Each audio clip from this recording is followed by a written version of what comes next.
দীর্ঘ ১৭ বছর পর হঠাৎই জামাতের নতুন আবির্ভাবে উত্তাল ভারতের রাজনৈতিক অঙ্গন।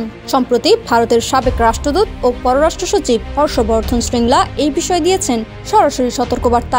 তিনি বলেন, চিতা তার তাক বদলায় না, অর্থাৎ জামায়াতের চরিত্র অপরিবর্তিত, আর তাদের নতুন উত্থান শুধু বাংলাদেশের জন্য নয়, ভারতের জন্য বড় হুমকি।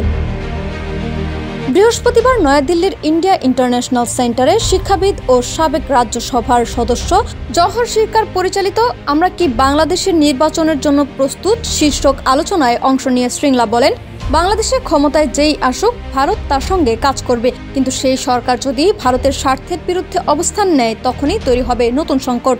তিনি স্মরণ করিয়ে দেন, মুক্তিযুদ্ধের সময় পাকিস্তানি সেনাদের সহযোগী বাহিনী হিসেবে কাজ করেছিল জামায়াত। গণহত্যা সহ নানান অপরাধের অভিযোগ রয়েছে তাদের বিরুদ্ধে।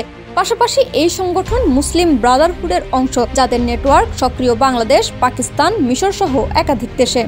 তার আশঙ্কা, আসন্ন নির্বাচনে জামায়াত উল্লেখযোগ্য সাফল্য পেতে পারে। তাই তিনি সতর্ক করে বলেন, পাকিস্তানের গোয়েন্দা সংস্থা ISI ইতিমধ্যেই বাংলাদেশ ও সীমান্ত এলাকায় কার্যক্রম জোরদার করেছে, যা বিরোধী শক্তির মধ্যে নতুন যোগসাজশ তৈরি করতে পারে। লাবনী আক্তার, ডেস্ক রিপোর্ট, বিপ্লবী বার্তা।